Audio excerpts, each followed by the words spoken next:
And we're there. Hey, we live. We are live. How's it going, everybody? Yeah, whatever you need to do, baby. I'd rather push it your way. Well, hey, everybody. Y'all welcome Barry. Most of you know Barry Browning. If you don't, this is Barry Browning. And wave at everybody, Barry. Good to see everybody tonight in chat. There you go, the princess wave. There you go. All right, so we have Sharon and Gary Spikes and Barb, Jeff Yarrington, Mark Creel, Billy Shillings. Mark Plowboy Green's here. Yeah, I've been in there a little bit. You can pick up from there, bag. Hey, George, Big Al. Let's see. Wendell. David. Hello, Christine. Hello, Sharon. Let's see about Christine, the city's watching. Yep. Hey, Richard Jr. Hey, David. Let's see. Hey, Miss V. Good to see you. Did we say hey to Richard? Yeah. I said hey. Greg House. Hey, Greg. Let's see. Hey, Bobby. How you doing? Yeah, let her comment. Janelle. Hey, Janelle. Yeah, everybody be in prayer for Bobby. Let's see. Catherine. Hey, Catherine, guy. Did I say guy? Didn't yeah, but it's not. It's gay. Yeah, I'm sorry. She highlighted and it kind of. Michelle Powell. Hey, Michelle. Hey, River. Yay, River's here. I see the feral one. That's Misty. The feral one? That's Misty. Oh, okay. Yeah. Good to see everybody tonight. Still scrolling through the comments here. Oh, yeah. Y'all have been doing some talking. Speak to Janelle. Hey, Miss CD. Hey, hey Terry, Mr. Terry. We got a good group tonight. Hey, Jeffy. Jeff G. He knows what I'm saying. Yeah. Hey, Wanda. It's just like, what's the other one? Den Dubin, that you always mess up his name? Yeah. All righty. And I'm still scrolling. Mr. Noble. Hey, Pat. And speak of Mr. Den Dubin. There he is. There's another prayer request. Okay. Be sure we'll.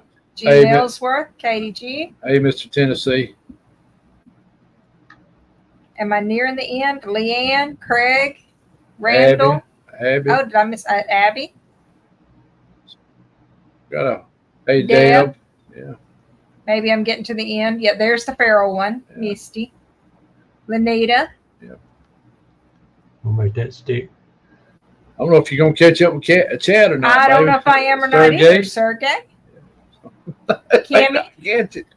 Got Kimmy in the house. We did speak to Billy, right? I think so. He was with the beginning. Okay. I think I'm getting to the end. I think I'm getting to the end. And I'm at the end. So, yeah. Hey, Phyllis. All right. So, that's everybody that's in chat. We think if we missed you, we're sorry. Hard to read all the chat. And while you're scrolling through it, too, yeah, it's hard.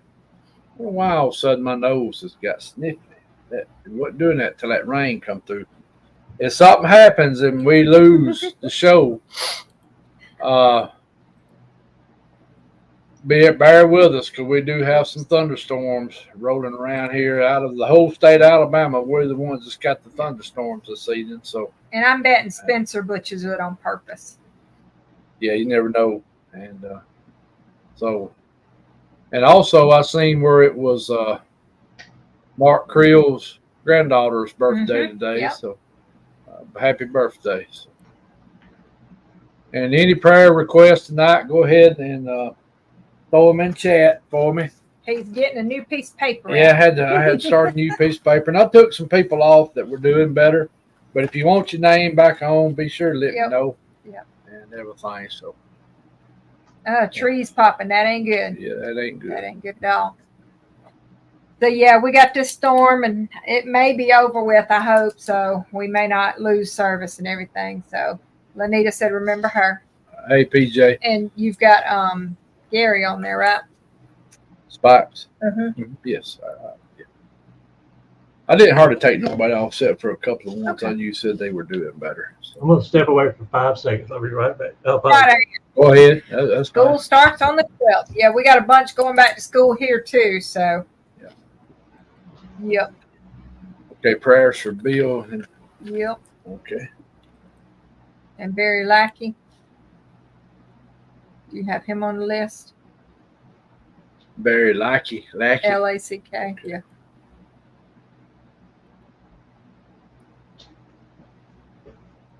Oh, that's good. That's good. Yeah, we need to be praying for the folks down toward Florida just in case that thing gets in the Gulf of Mexico. I like seeing the praise reports in here. Yeah. That's good to hear. That's good to hear. Put Michelle Powell on the list. Okay. Yeah. Y'all be praying for folks in Florida, and that thing does come in. Like they're saying it is, it could come right up through Florida and South Georgia and South Alabama. So y'all be prayer that it just stays a regular storm, not turn into a hurricane. Yeah, we used to go back closer to September long ago, but they have added in more breaks and stuff for the kids here. So yeah, praying for the folks in the wildfires too. Yeah. That's good to hear right there. That's good to hear. Yeah, out west, they are really having some time with wildfires. Back in the 70s and 80s, it was almost September when we started. So y'all answer that one in the comments. That way y'all have something else to talk about. Yeah. All right.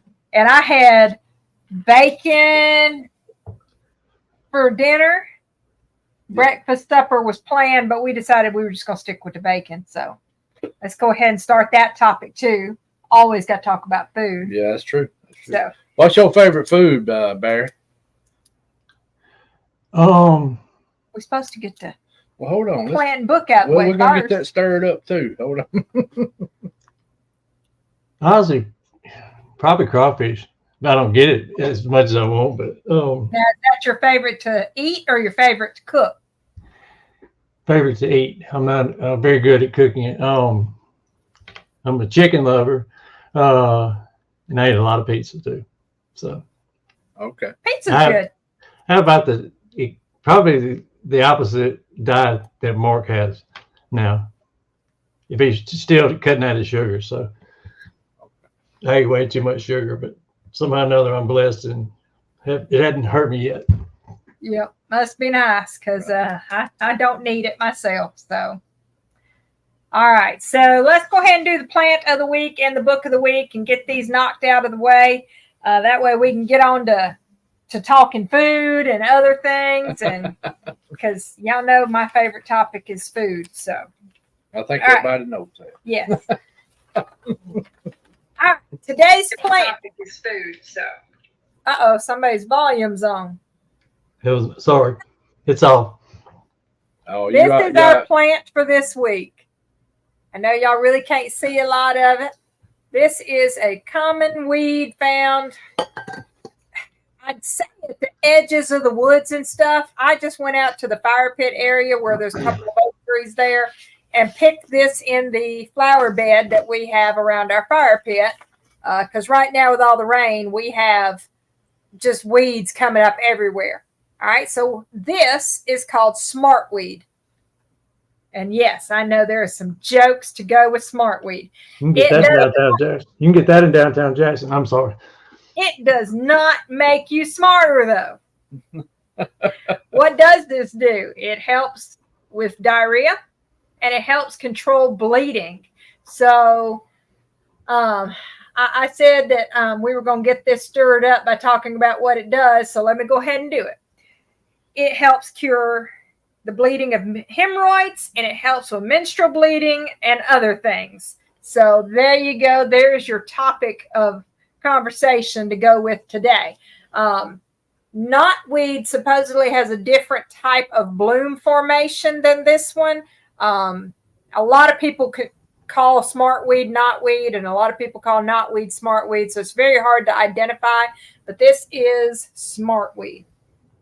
As always, Google is your friend. Make sure you're properly identifying what you are using.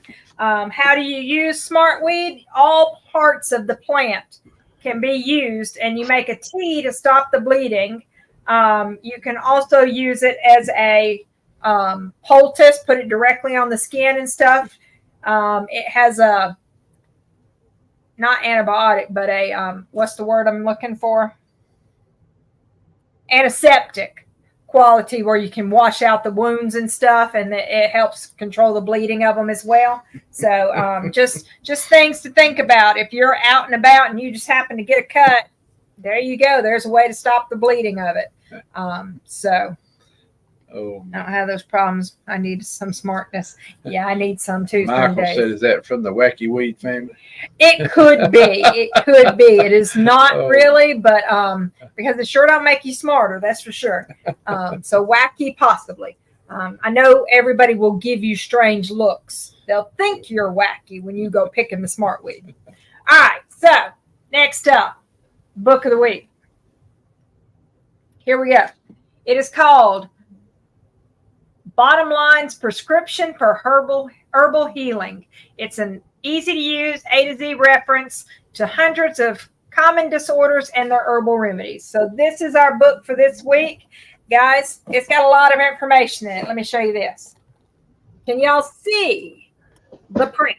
And y'all can see how big this book is. Okay? This is a pretty good book with lots of information. It's got ways of, it talks about the plants and their properties and everything. And then it actually goes into how to fix some of the problems. Like this particular page I'm on is hair loss. It talks about the herbs that help with hair loss and some formulas that help with hair loss. And then it also tells you about some other ways that you can work with hair loss that may not be, an herbal remedy. For instance, let's talk about migraines. There's actually a migraine section in here. Yes, it tells you about the herbs that help prevent and stuff like that, but it also tells you about ways to work on your migraine with cold compress, taking away the dark and things like that. So if you're having problems with something, there might be something in here that you haven't thought of to try to fix it. That may not be a medicine per se. So like restless legs, did you know that if you put a warm cloth or a cold cloth basically on your legs, it changes the temperature and helps to stop the problems associated with it for that temporary moment? Just changing the temperature. So another one was wear socks to bed. Wear socks to bed. Yep. I was kind of surprised with some of the stuff that it said to try in there. So that's a very good book. Let me just show it again. And I know a lot of people are anti-Amazon, but I get so much stuff from Amazon. This actually didn't come from Amazon. This was given to me by a good friend of ours. This is one of the ones Mr. Davis gave me. So good to see everybody else that come in chat. I know a lot more people come in. Good to see everybody tonight. We got Mr. Barry Browning on with us. And Joe Parker said something about your loco weed or something a while ago. Oh, my loco weed? We have a loco weed. Yeah, I think he said something about it up in there. You may want let's see. There it is right there. Come on up about two more. All right. There you go. Back one more. There he is. Oh, I should find loco weed. Yeah. I was stuck on this one talking about the turkey pieces in an Italian dressing. Okay, cool. I mean, we on the food early already. Well, you brought it up. I know. And Bobby said she put ice cream in there for you. Oh, did she? Did she put in ice cream for me? Yeah. And we dipped something in flour and fried it. Yeah, I think you're talking about turkey right now. Yeah. I think Miss Jean cooked the whole turkey. Barbecue. Anybody ever tried barbecue turkey? Tried smoked turkey, but not barbecue turkey. And Amazon is quickly turning into an addiction, I hate to say, because you can get such good prices on Amazon and you have access to so much more than you have anywhere else, I hate to say. So. Y'all, Miss CD will be on Texas Tech's front porch Monday night, so y'all keep that in mind. So. Mark said I had to show y'all my glasses. So. I thought it looked like 1950 style. There you go. And of course, they had to be in bright turquoise for it too. So, all right. Well, that gets my book and plant out of the way. So Mr. Barry, if you had to pick a book that you would have as a go-to, do you have one? For herbal type stuff? No, for anything. I don't. I mean, I'm trying to think of the last book I read.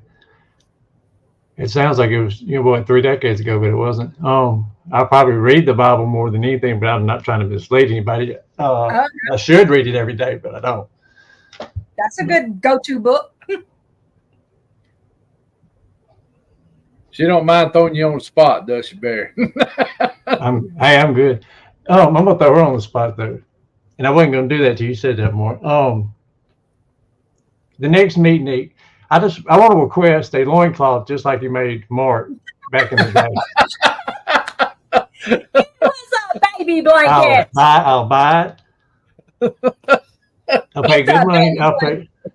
That's hilarious. Oh, it's a baby blanket. Oh, well, I think Greg was supposed to have one too. So yeah. Lord have mercy. So he remembers some stuff. Right? Yeah. It's a baby blanket. Y'all have to watch it. You never know what somebody's going to bring. It's the only thing I've ever said to her ever made her blush, so I can't forget it now. So. Yeah, it was a baby blanket. Y'all should be ashamed of yourselves what you turned a sweet little innocent baby blanket into. Oh, man. Give me a book location. What did I miss? We have a book. Talking about a book. I don't know. Missed it.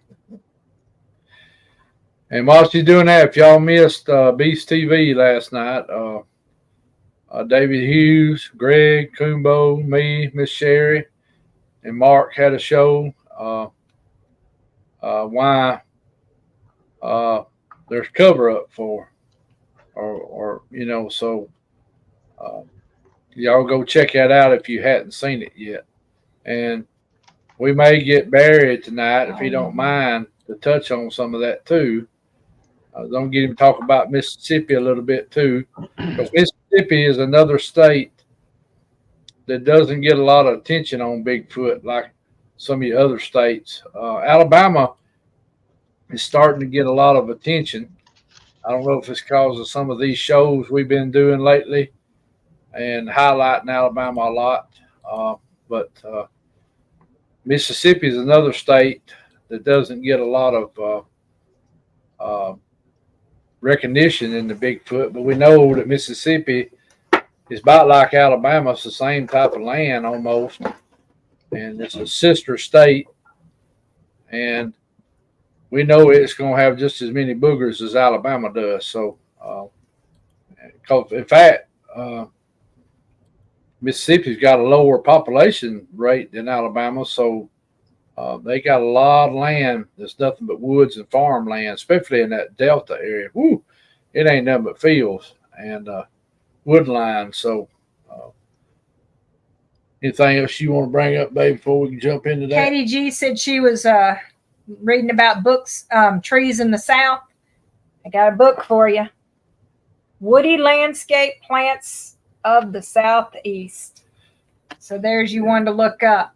Folks, y'all have to be careful with Rebecca. Spiral bound.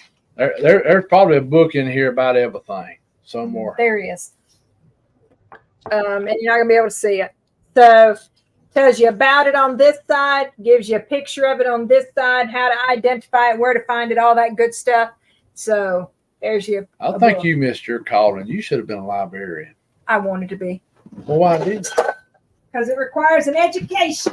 Well, you got an education. I wouldn't work in the school system now if you paid me. Well, you might go work at a regular library. Those people don't leave those jobs. Well, no, they don't. Yeah. As much as you like books and stuff, that'd have been right up your alley. Yep, I would have loved it. So, missed the name of which book, Miss Jean?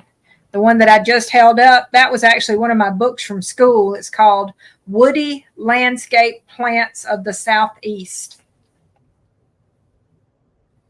That's good. All right. Ooh, that does look like a good book. Go ahead. Barry, tell us. I know you gave your story before and stuff that you've experienced, and I guess one thing I haven't never really heard is how you got into this subject. How you actually.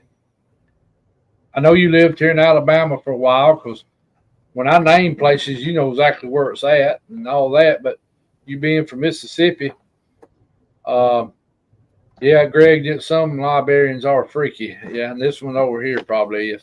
But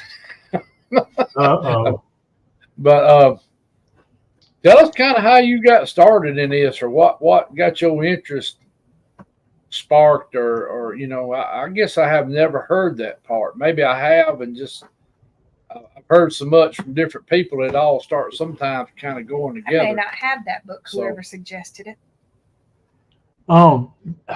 Both my grandmothers in Mississippi, spoke about boogers when I was a kid. I couldn't tell you when, I associated Bigfoot and that together. But I remember, both of them speaking about it, as a child. When I was living in Alabama, I stumbled across it on the internet. I mean, I hated history in school, hated it in college, but loved it as I got older, as far, looking into, hidden histories, so to speak. That kind of, in a way, I stumbled upon the Bigfoot topic. The Sierra Sounds. When I heard the Sierra Sounds, I had already seen Patterson Gimlin.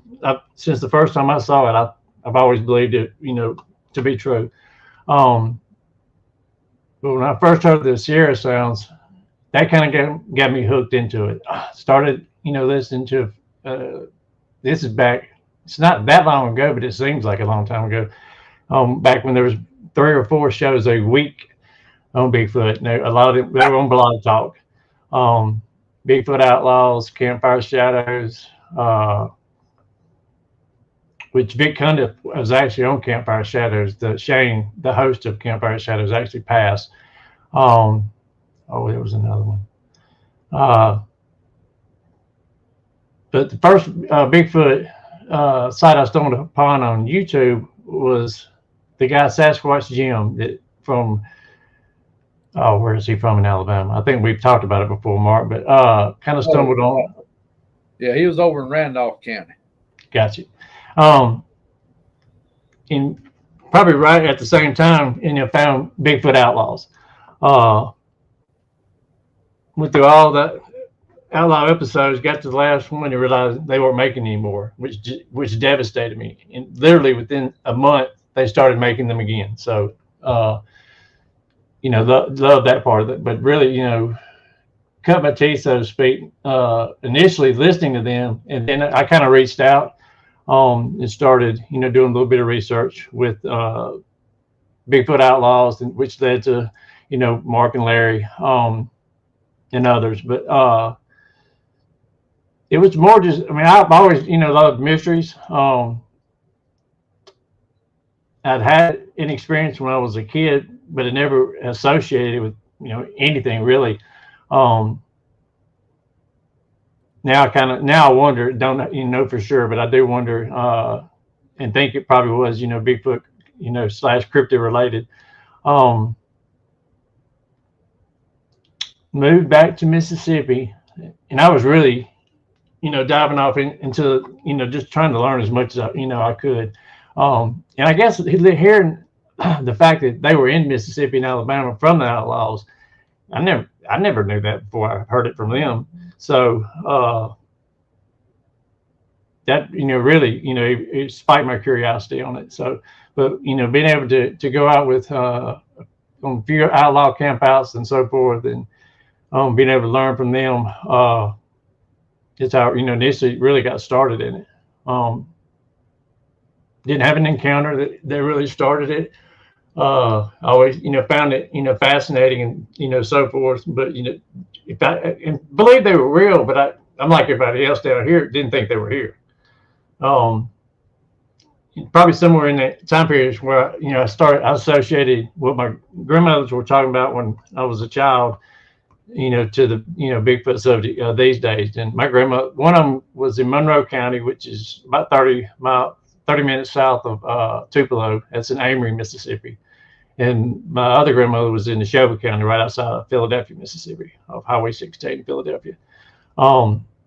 Matter of fact, 278, which, as you probably know, runs through Gadsden, where I used to live, actually ran right past my grandmother's old homestead, my dad's old homestead, there in Monroe County.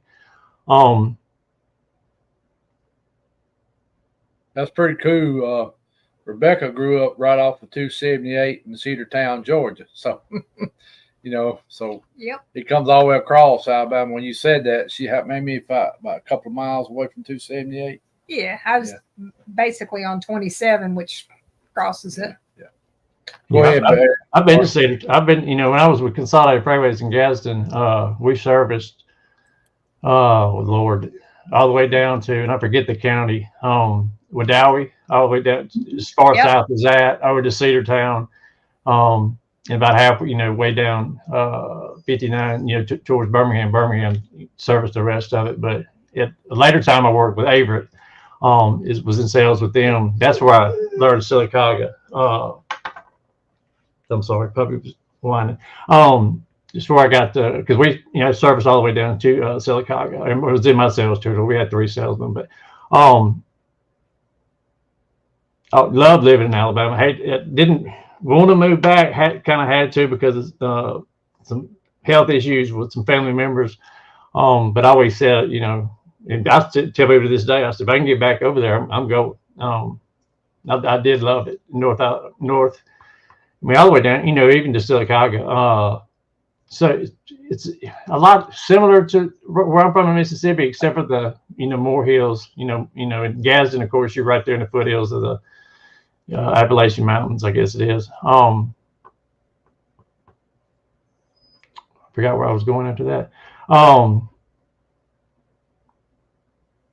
But as far as, how I got started and so forth, on my first Bigfoot camp out, quote unquote camp out, it's where I had my first, what I think, or I believe, I can't, as far as proof, I can't disprove it, but I have to throw that disclaimer out. But had my first, what I think was an encounter, where I actually had passed the road that I needed to turn on to make the campsite, because I was looking at a tree break on the right side of the road and spun my truck around and actually caught one running across the road behind me, or what I think was one.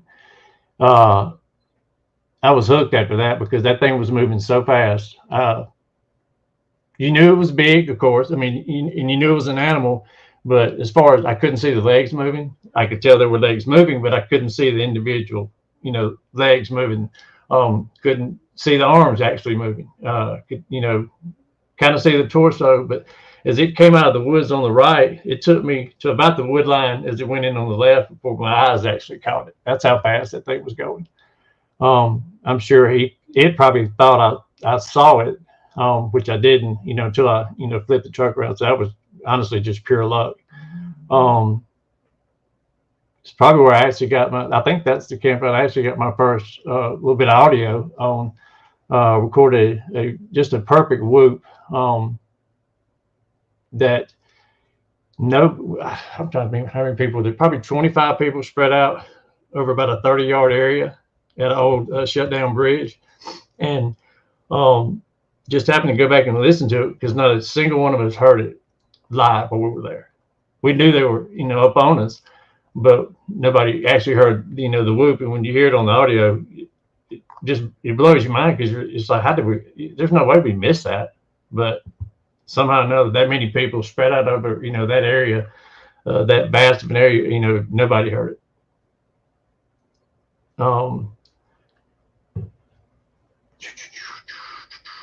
As far as Mississippi, and I may be telling these just a tad bit out of order, but started doing some things with some guys that were kind of in the same, boat I was as far as, their longevity as far as in the, the Bigfoot topics or genre, however you want to phrase it. It was actually growled at in Bienville National Forest, which is east of Jackson. It's both above and below I-20. It's 180,000 acres. But was ground out there with another guy I was with. And the weird thing about, if you told me beforehand you're going to get growled at, I would have never thought that we would have acted the way we did. Because it's like we got growled at, we spoke to each other, made sure that's exactly what happened, and we just turned around and walked back to the truck like little soldiers.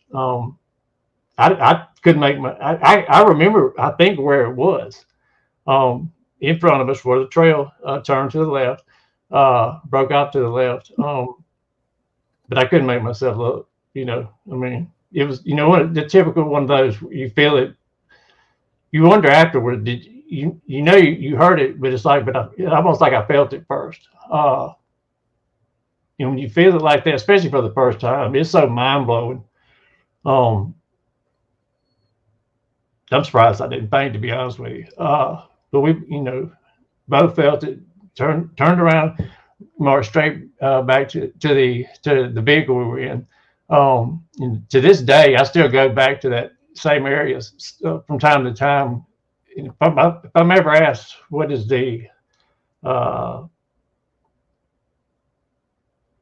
what place scares me more than any other, that place in Bimble, it scared me even more than LBL, anywhere in LBL. It's just got a weird feel to it. It's always deathly quiet.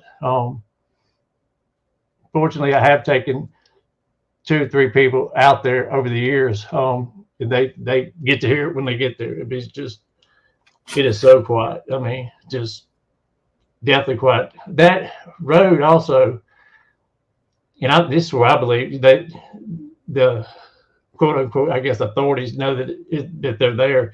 There's a bridge on that road that's been out of service probably 7, 8 years. I don't think they've ever worked on it.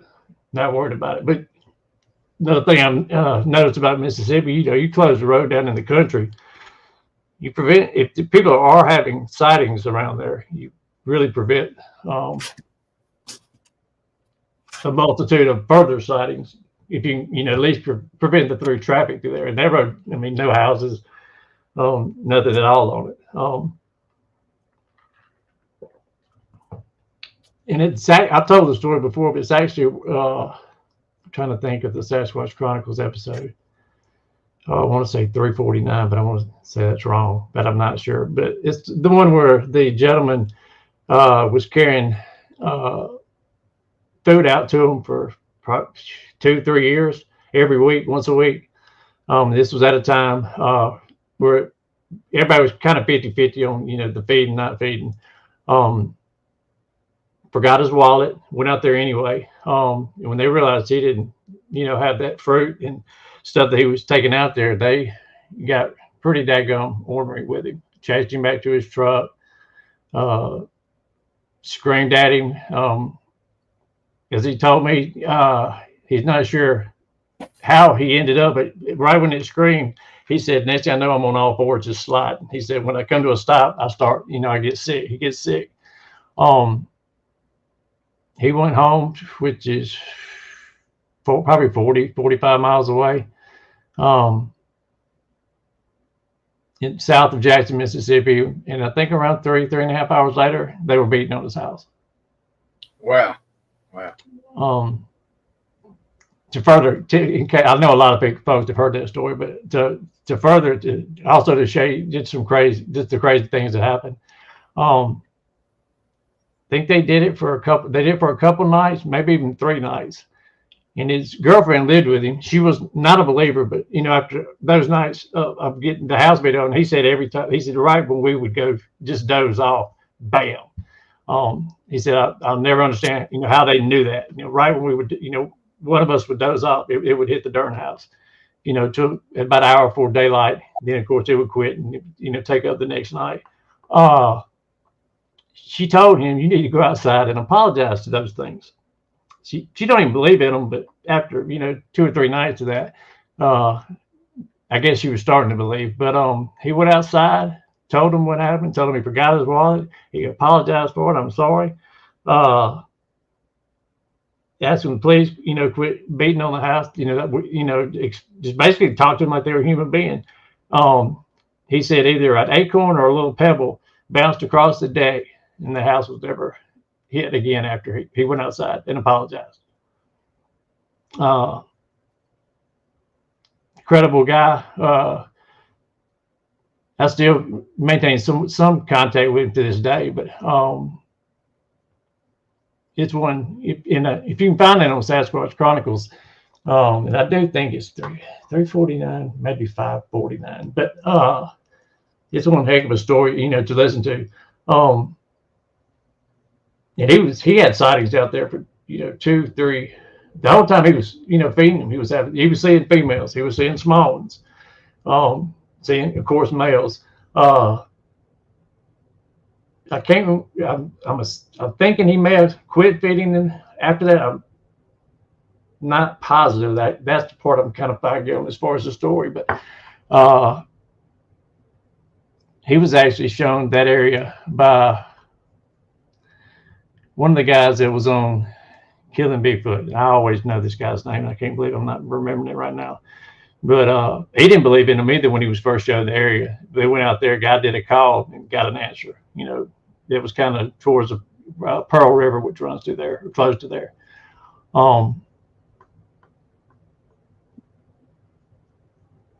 Great story if you can find it. And I'll try to post it in the comments of the show afterwards. I'll go back and look and find exactly what show it is, because if I ever hear of somebody feeding them, I usually lead them to that exact episode.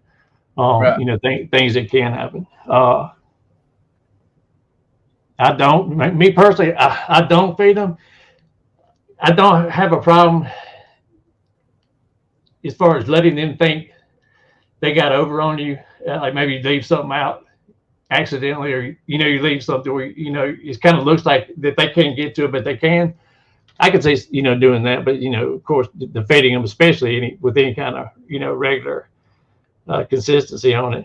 I would of course advise somebody not to do that, but people do what they do. So, but on his behalf, it was when the community was really just iffy on feed them or not feed them. And at that time, the argument on not feeding them was more about what it would do to them physically, as far as their teeth, stuff like that. It really didn't have to do with them coming and doing the things that we know that they will do. If you feed them with any kind of consistency, then quit. But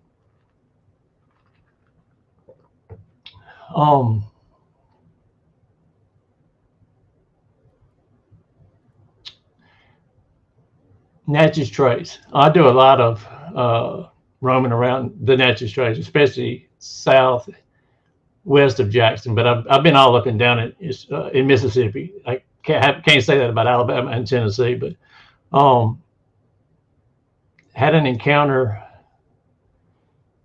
I'm not going to say the name of the place that it's at, but I know MK Davis has had some weird things happen there also, because me and him spoke on the phone, and I brought up the area, and he volunteered some information on it. But I'm sitting there one morning, 6:30 in the morning. Not even. I'm doing the Bigfoot thing at this point in my life, but I'm not there at that time for Bigfoot. I won't go into why I'm there, but just sitting there, just thinking, trying to sort some things out in my head. And deer comes just running right across. And I'm at a little turn in that's off the trace. You're close to the trace, but you cannot see the trace from this location. So saw the deer come across. Then behind it was a double trunk tree that had blown over in a storm that they had pulled to where it was kind of perpendicular to the way the road went. It came running after the deer this way. I saw it just barely cock its head towards my truck, and that thing cut at a less than a 90-degree angle. I usually say 90 degrees, but probably a little less than a 90-degree angle. Never stutter stepped, never slowed down. It honestly just it blew my mind at the time, and it blew it so bad I didn't even get out of the truck and go look for prints. I sat there probably 30 minutes after it happened, just like, did I just really see that? Gray in color, probably 6.5 foot tall. But that's, and I'm saying, one thing I'm trying to push to everybody is just the physical things that these creatures can do. They can do stuff that you honestly, unless you see it, sometimes you never would actually think about it. But to be able to cut that quick, not slow down, not take a half step, not stutter step, and then, and like I said, the dumper truck tree is here. My truck is back here. It's running like this, and it just all of a sudden perpendicular to the tree. It just runs, straight off. This is a place back in high school we camped at. I camped there so many times. Can't remember anything happening. At that point in time, though, I probably would have laughed if somebody would have said they were there. Anyway, but I've had some other folks I've talked to have had some crazy things, such as the compass spinning in circles at that location. I had some other, as far as crazy things on the trace. I've had some real crazy incidences with owls on the trace. Trace, I don't know, it's just a fascinating place to be. A lot of old history, and just I don't know. I like the rush of being scared. In that place at nighttime, it's darker than dark. I broke down actually one night, and I had done a call about a mile from where, and I didn't break down. I actually pulled off into a hole, and had my back pull tire up in the air on the 2-wheel drive truck. I had to sit there from about 2:30 till daylight before somebody actually pulled me out of the hole. Thank God I didn't have anything answer me a mile down the road where I'd done a call at. That was just one of the scary things that have happened down there. I've seen what I think was one jump behind a tree, and what jumped behind the tree was so much bigger than the tree that I couldn't understand. Once it went behind the tree, it wasn't out. I should have been able to see the body outside the tree.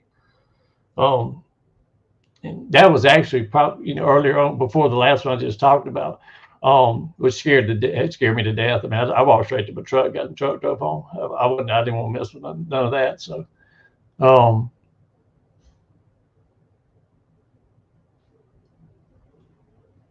think I've had something else happening in Mississippi that I'm blanking on it. But got to with 168 and Carry On, we got to go down to where his sighting was, and believe I probably saw him down there, but it was just shadows, in a thicket, 30 yards, down a little grade of a hill. I think that's what it was. Don't know for sure. But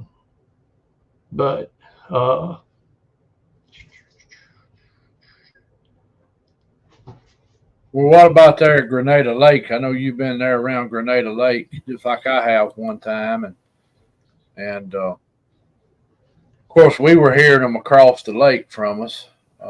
We was at that boat ramp camping out, not long after dark.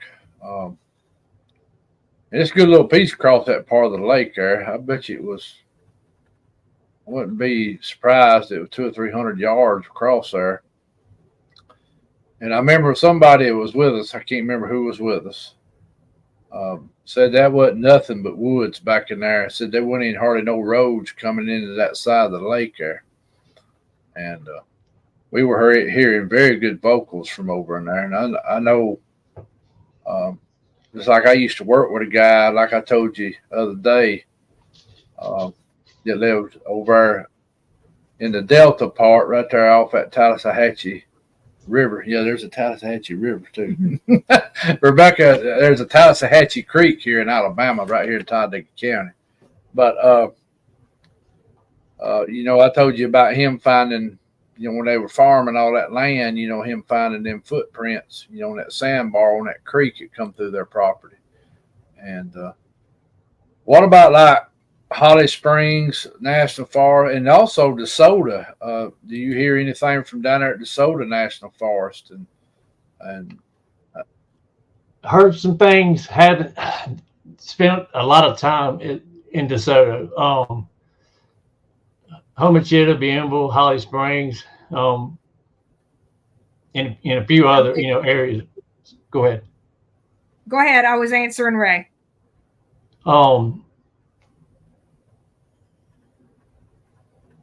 I haven't covered a decent part of the Delta, just a little, strip of the Delta, and probably DeSoto. I know DeSoto is where Mike Blue had his encounter. And there's actually a horse trail down there named Bigfoot Horse Trail. So that tells you anything. Which is unusual for Mississippi because people just don't talk about it here. I don't know if they ever will, to be honest. And that's fine with me. I'm fine with folks. I joke with Kumbo on one podcast. He had was telling a whole bunch about this Mississippi, that Mississippi. I talked to him a couple of nights after that, and I told him jokingly, I said, I'm being serious, but I'm not being serious. I said, but quit telling folks about Mississippi. I said, I appreciate the fact nobody knows about it, but people just don't. They don't talk about it. I mean, just calling it what it is. A lot of folks being from Mississippi anyway, you got that little stigmatism as far as being from the South in general. But then if you want to narrow it down even further, being from Mississippi, sometimes it carries a little bit of this and that with as far as what people think. The same way with Alabama. They kind of put us in that same category, or try to, but once they get down here and meet us, they kind of start changing their minds about us. So right.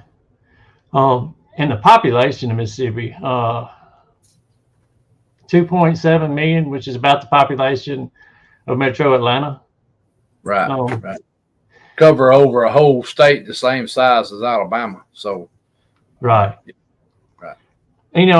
What's the place in Ohio? We talked about it, or we mentioned it either today or last night. The place in Ohio where everybody has the strange encounters with Bigfoot. Saltport. Just to give you an idea, Bienville National Forest is not Mississippi's biggest national forest, and of course we've got state forests, wildlife management areas. I mean, just everywhere. Salt Fork is 17,000 and a little bit more than 17 acres. Bienville is 180,000. So right. Bienville was more than 10 times, bigger than Salt Fork. You start looking at the population of some of these counties, 10, 12, 14,000, and may have, 35,000 square acres in the county. So,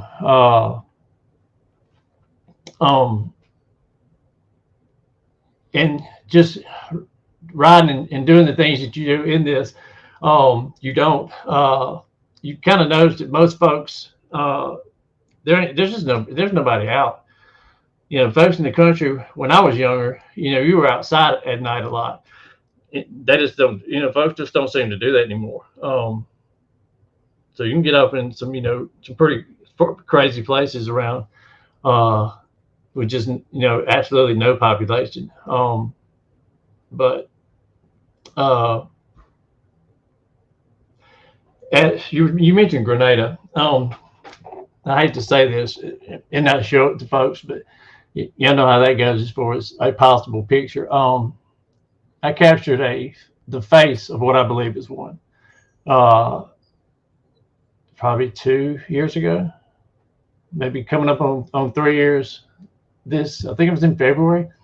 I guess this February would be 3 years, maybe 2 at the least. Checking out of a B&B on Grenada Lake, on some backwater that goes into Grenada Lake. Fortunately, took a couple pictures of that same area the day before.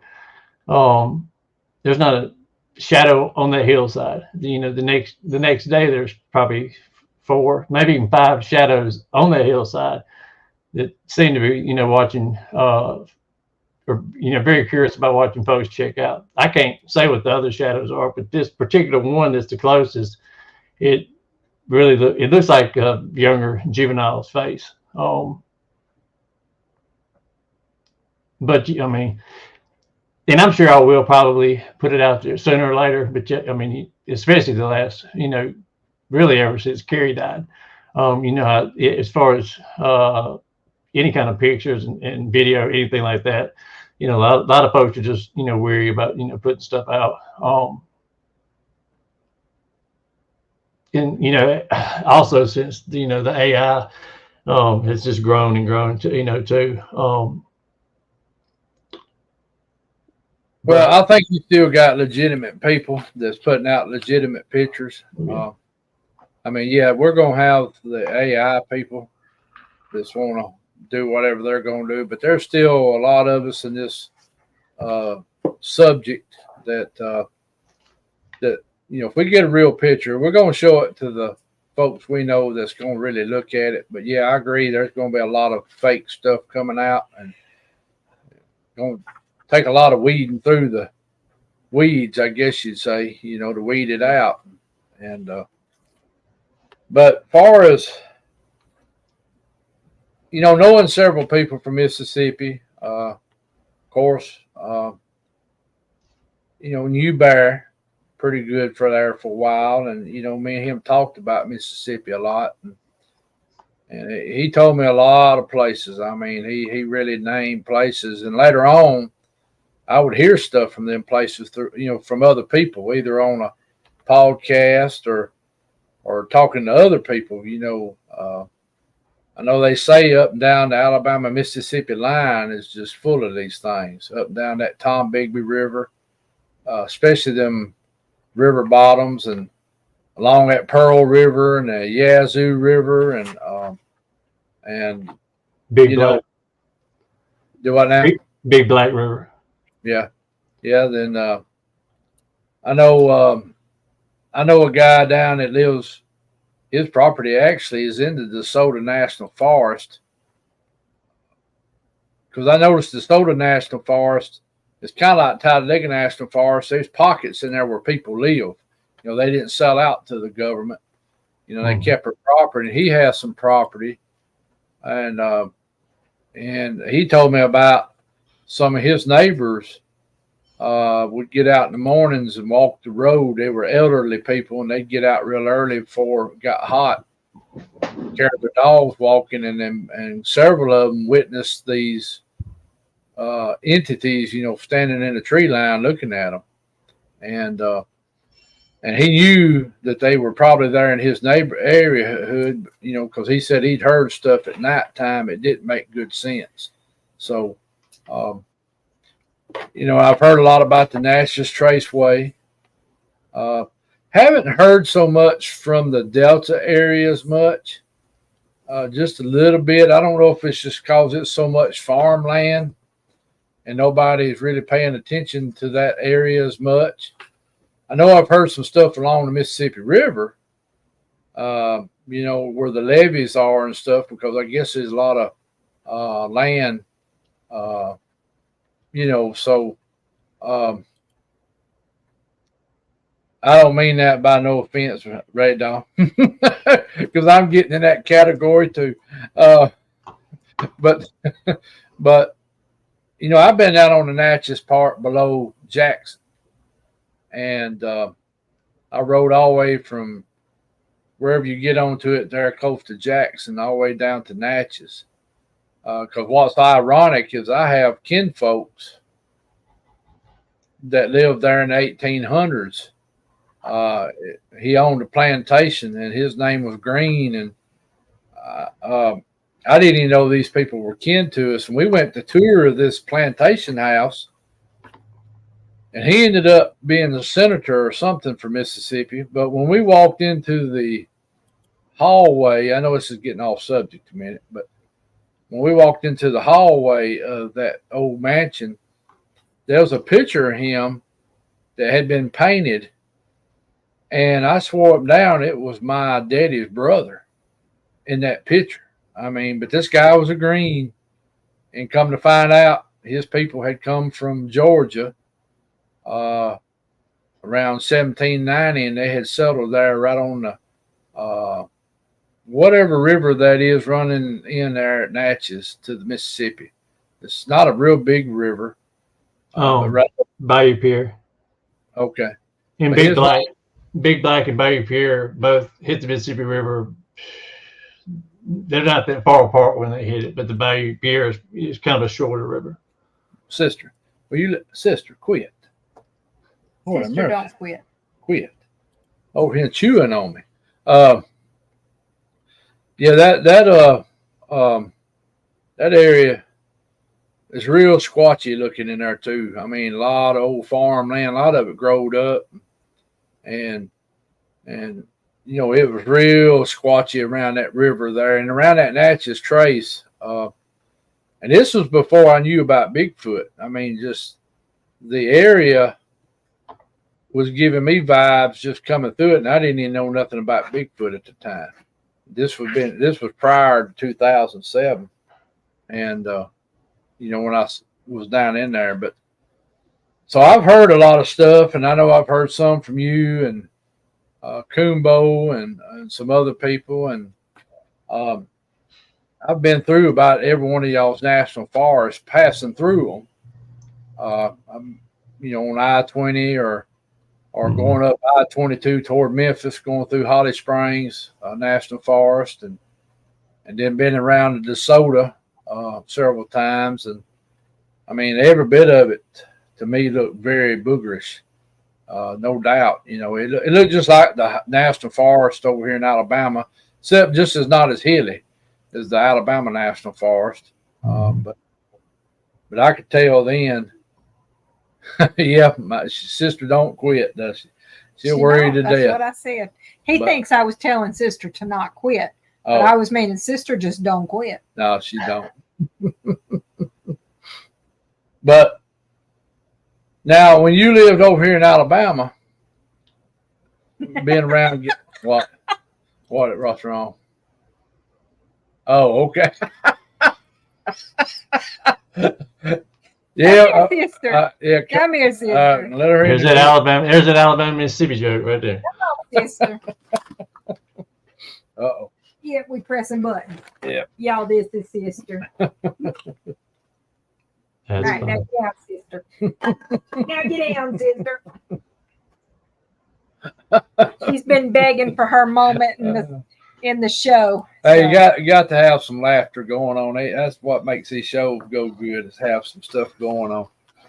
Now, when you lived in Alabama, which I knew you was up in the Gaston area, there's some sightings from around Etowah County there, going back over toward the Georgia line, and then, of course, going back down 59 toward Birmingham, down toward Stewart, Springville, and Asheville. A lot of folks have seen stuff through there. And then, of course, coming back from Gaston down 77 toward Ohatchee and Lincoln and Talladega. A lot of stuff going on in that area. Of course, the river, the Coosa River, runs parallel with 77 pretty much till it gets close to, well, when it gets to Lincoln, they start separating a little bit. But now, when you was here in Alabama, did you get to go out much, or did you get to experience anything here in Alabama when you were living here? Or I was doing a lot of riding and looking, but was so new to it, didn't really know what for lack of a better way to describe it, didn't know what I was doing, so to speak. I've heard a lot about those areas, Asheville especially, Ohatchee, yes. Even on the other side, guys, and I was going to ask you about that. The ball play going toward Piedmont area. Heard some things, but I heard most of that stuff after I moved back to Mississippi. I guess my fascination with it started when I was in Alabama. Got to see if, and do some riding and looking, but just didn't comprehend what I believe, the population is in either state.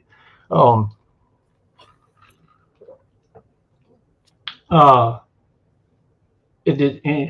You mentioned as far as the Delta, that's about a few places in the Delta, I believe, are probably about the only places they aren't in the state. If you get away from Mississippi River and away from, some other rivers, you may find, a couple of spots up in there. Everywhere else, I mean, the largest city in Mississippi is 160,000 people. And my actual last sighting was about an 1/8 or 1/16 of a mile north of Jackson city limits. When you were talking about the trace earlier, you said you picked it up and rode down towards Natchez. They've since then it used to not connect when it went through Jackson. They've connected that so it flowed straight through. And I was just a little bit, like I said, north of Jackson, and caught two on a dirt road one night right off the trace with a flashlight. Was with another individual. We were, that's what we're, looking. I had heard that they were around there, and I knew I was, seeing a lot of things that made me think that there was a chance, but a chance of it. But I'm so close to Jackson, my mind can't just go all the way, over and just believe it. Some reason I just happened to turn on a flashlight pointing, straight out the driver's window of my truck. And about 30 yards up the road, I tell you how bright the eye shine was. When I hit, the light shining it straight this way, the first thing I noticed with my eyes was eye shine 30 yards up the road. It was that bright. Rode up to it, thought I saw the eyes move. Got up to it, stopped, and they froze, and I froze. And I had actually talked myself out of it, that I had seen them move, and was actually thinking it was something reflecting, because these eyes on both of them were so far apart. I couldn't even, relate that to Bigfoot. They was, that far apart. And by the time I say, well, maybe it is something just reflected. Evidently, me saying that, window down, of course, me saying that kind of spooked them. But the one on my left, our left, turned its head, like this. Then it turned back like that. And the minute it straightened up, they both just stood up and both went opposite directions. And I lost both of them with flashlight.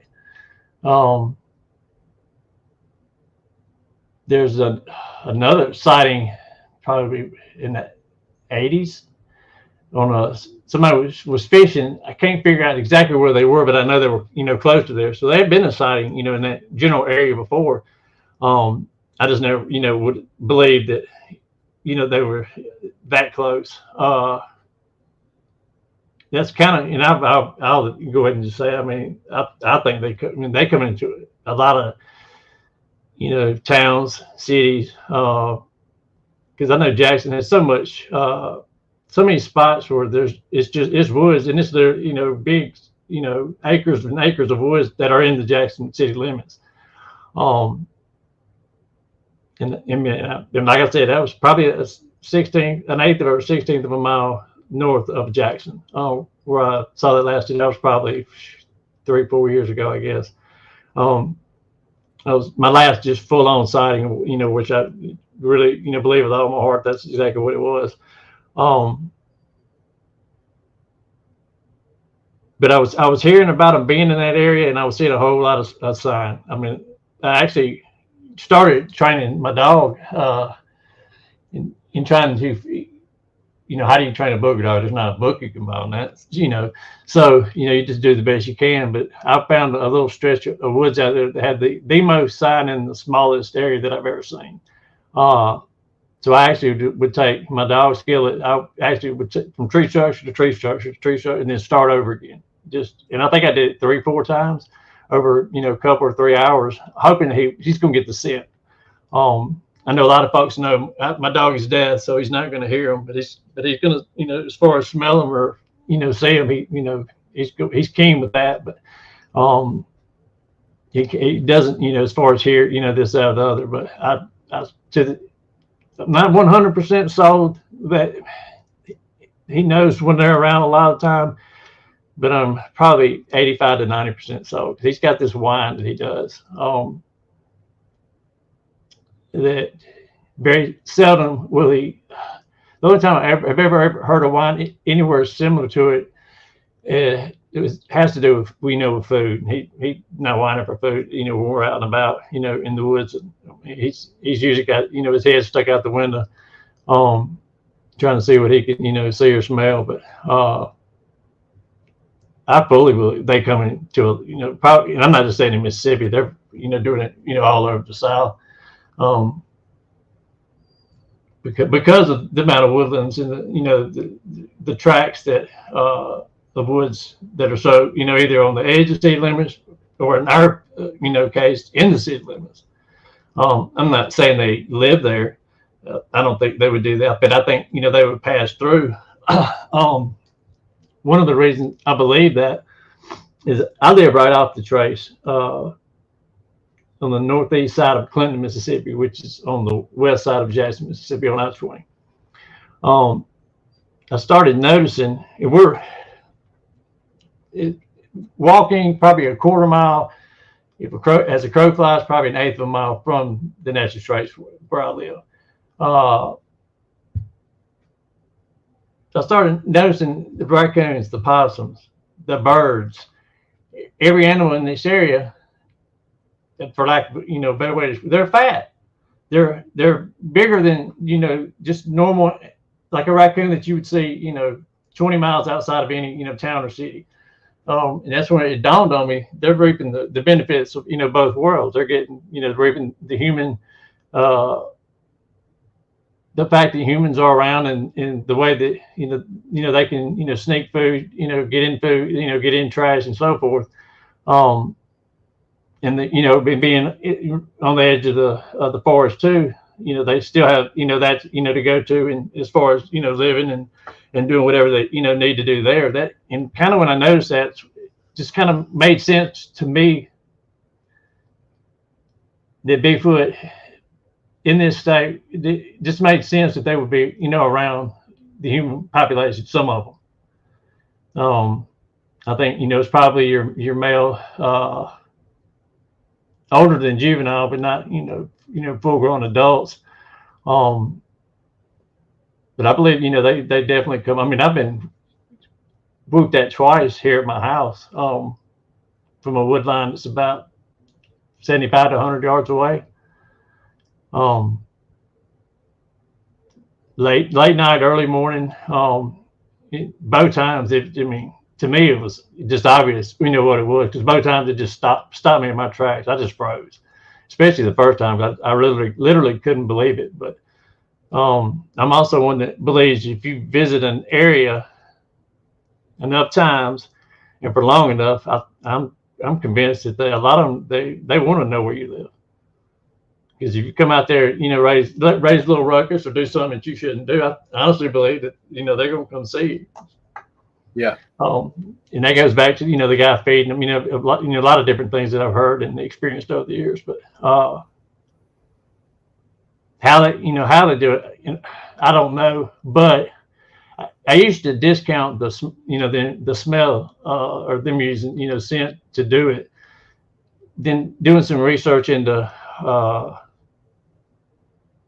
I forget if it was grizzly or polar bears.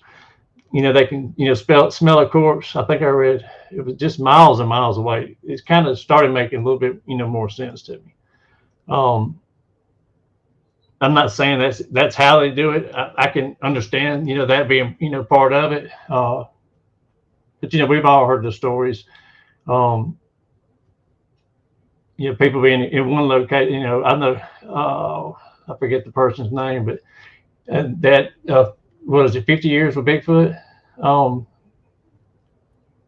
forget her name, but her dad actually talked about putting a juvenile in a vehicle and driving it to another location 30 to 50 miles away, drove home, and the darn thing's sitting there waiting on him when he gets home.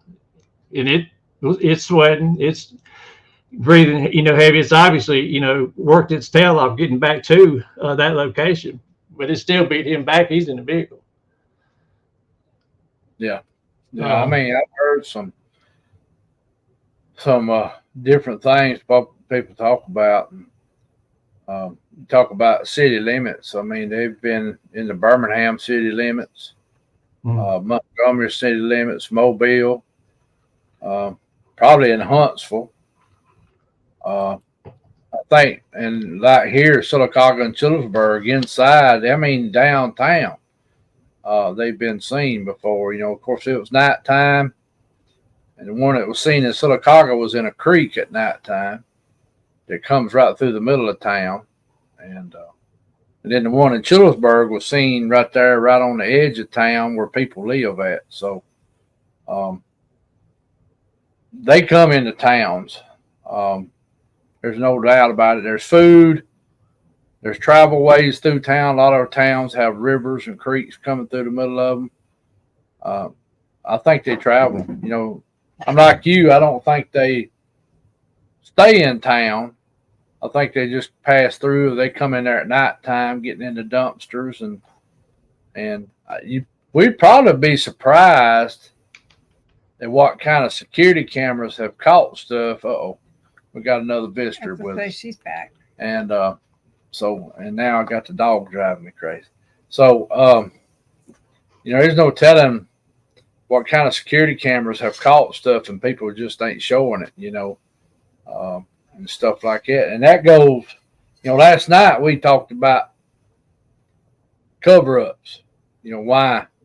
Now, I know today me and you were talking a little bit about the Grand Canyon and, stuff out there. And I know also the cover-ups on like the mummies and the big bones being found in the mounds and big burial grounds and stuff. And I know you've probably looked at that a lot more than I have. I mean, I've looked at a lot of it, but I don't, you want to hit on some of that while we're talking about it. I know we mentioned some of that today, and I know we're talking about the Grand Canyon, and that's pretty interesting what you told me about the two planes. And yeah, I can speak on that. If you'd like me to, yeah, most definitely. Back before there were air traffic controllers, the reason that they started having air traffic controllers is because two planes collided over the Grand Canyon.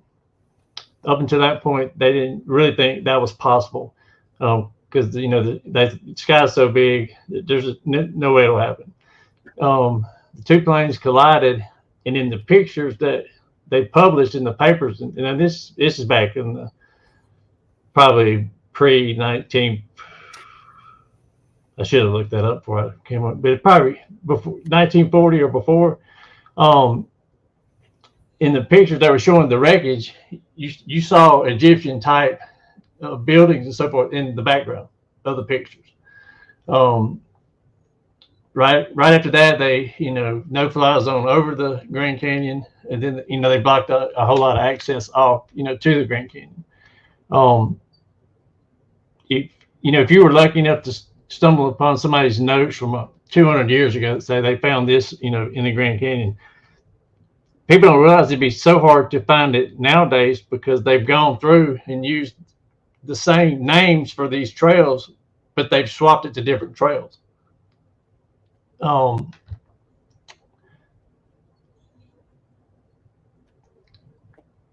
That's one place. Now, that's one place I haven't been to that I hope I get to one day. Is the Grand Canyon. But a lot of you hear Grand Canyon, and I've never been. But if somebody else has never been, that never really looked into it, you don't realize it's a multitude of canyons, that run in, as far as in together and so forth. Everybody's heard about the gentleman that found the cave in the Grand Canyon, way back when. From some of the stuff I've looked into, I think they may have found a multitude of caves. more than just that one. Of course, you're not going to be able, to get into it. And you take that fact as far as that airplane crash in those newspapers, and then go look at all the things that they named in the Grand Canyon that, or names that they've named stuff as far as in Egypt and in that part of the world. It's just, it's more the cover up, so to speak. For whatever, reason, they don't, want us to know about it.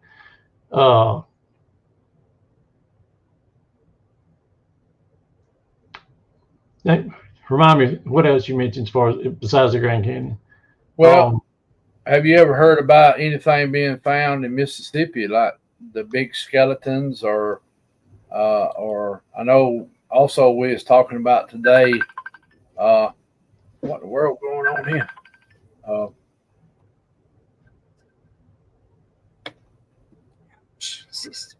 Misty, quit it. Hold on a minute, just a second. I'm good. Go. Did you miss her? I'll call her back just now. Okay. I know that here in Alabama, there was even talked about a couple of the big skeletons being found over northwest Alabama. A lot more mounds kind of over northwest Alabama than they are over here on this side of Alabama. There's a lot of small ones. There's some there in Anniston. Of course, there's a snake effigy up on top of a mountain right there, right outside of Anniston, that a lot of people don't even know about. It's made out of rock, and it's very interesting. Me and Rebecca went and tried to find it this winter. Kind of got turned around, but I'm going back this winter to see if I can find it again. I know about where it's at. I know somebody got me right to it. Have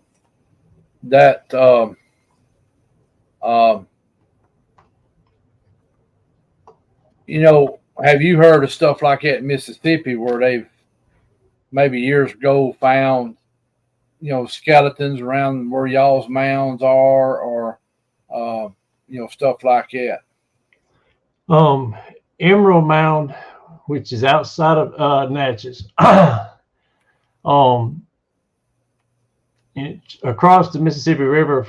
I'm blanking on the name of the place in Louisiana. That's a big mound complex. But I read there was a 13-foot, supposedly a 13-foot giant that was, dug out a bit, back in the day when they, did what little, looking in or digging into the mound, that they did. A lot of folks don't. Some folks know it, but some folks don't. So we'll share it with them. The oldest written recording from a newspaper as far as a Bigfoot, wild man, and so forth, and it was called a wild man in the newspaper article, was from, I believe it was the Times-Picayune, which was on the coast. But it was actually a Bigfoot, a wild man sighting outside Natchez, Mississippi. And it's around 300. See, this next year it'll be 303 or 304 years since that was, written. And that's the oldest that I know of that, anybody's found as far as a wild man being mentioned, any kind of newspaper or any kind of media.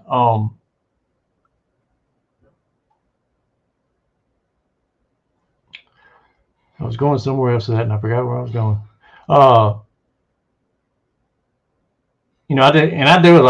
try to do as much research as I can around, Indian mounds. And when you do, you start to realize how many aren't known to anybody because they're on, private property.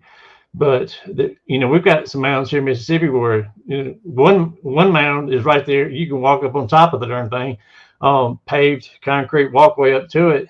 But on both sides of the highway, a little bit north in one instance and a little bit south on the other sides, same mound. This is 7 miles actually north of my house on Highway 49 in Pocahontas, Mississippi. There's just as big a mounds on both sides of the road that nobody knows about. I happened to just stumble upon the information, and the guy I found it from actually, went into the Google Earth, and pan down, went actually, down beside the mound where you could actually tell it's definitely a mound. You hear sometimes about there being, I don't know if you want to call them holes, caves, but places that were subterranean places that were dug down as far as under the mounds. One of those mounds, and I forget if it's the one on the east side or the west side, but on one of them you can see that hole in front of the mound, and you can see where they're throwing dead limbs and so forth on on top of it, because I mean it's, who knows how deep it is. But there's you can be standing there Pocahontas at one minute and not realize there's two more mounds, one on each side of the highway, just a few yards from you. That's that's it. It's part of another part of the cover up is letting a little bit out, not letting everything as far as they know out.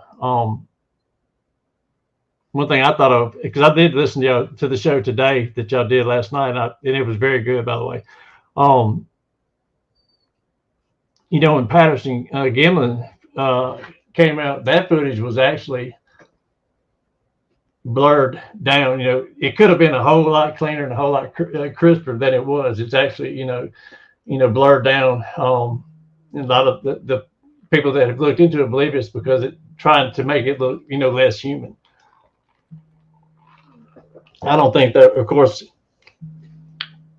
I think if they would have looked as human as they could have,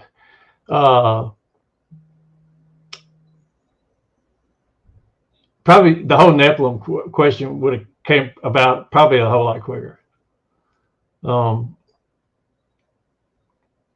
Because nothing should be out there that looks sometimes, and I've seen some as far as photographs, that don't look anything like a human, to me in the face. They have the human appearance as far as two legs, two arms, one head and a torso. But that's probably where letting out just a little bit of information is just what they want you to know, Al, but not giving you anywhere close to the whole story. In the past, I mean, I could talk for that 2 hours on that. But if we went today and filmed an animal down in South America, similar footage to Patterson Gimlin, that pretty much would prove it true.